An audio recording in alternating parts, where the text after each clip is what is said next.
vois la taille que t'as jetée à l'eau, elle va mettre 4000 ans à se dégrader. Parce que le verre, ça vient du sable et de la roche. Et c'est comme si t'avais jeté une montagne à l'eau. Elle va pas mettre 2 ans à se dégrader. Le verre, il a que très peu d'impact sur les organismes marins. Mais peut-être qu'il a d'autres impacts à l'échelle planétaire.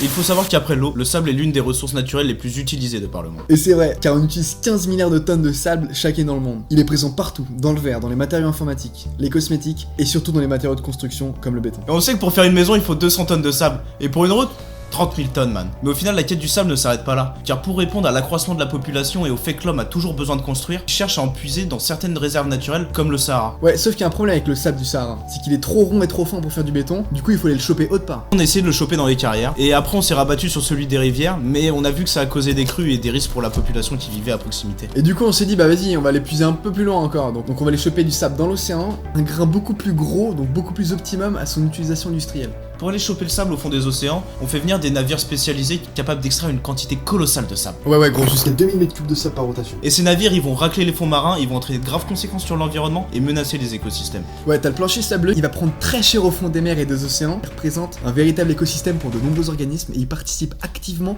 à l'équilibre des écosystèmes marins. Le déplacement du sable, ça va augmenter la turbidité et donc ça va nuire à certaines espèces parce qu'elles auront pas assez de lumière. Elles auront l'impression d'être comme dans une fosse septique. Le raclage des fonds des mers augmente l'érosion du littoral et par conséquent les risques pour les populations lors des catastrophes naturelles.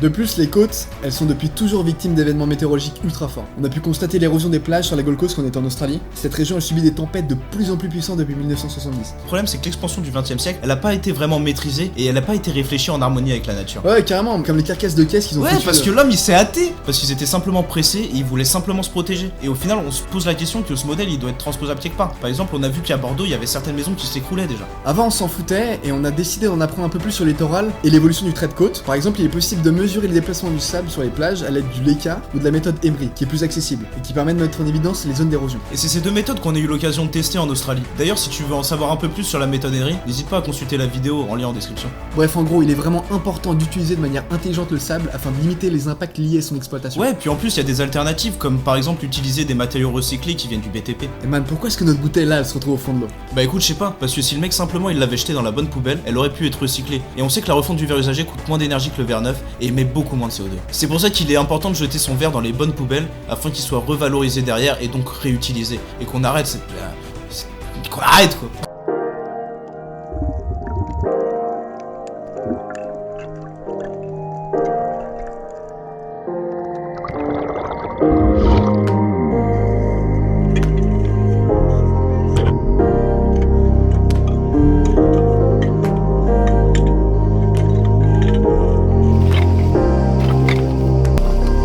Là c'est bon, après c'est fini.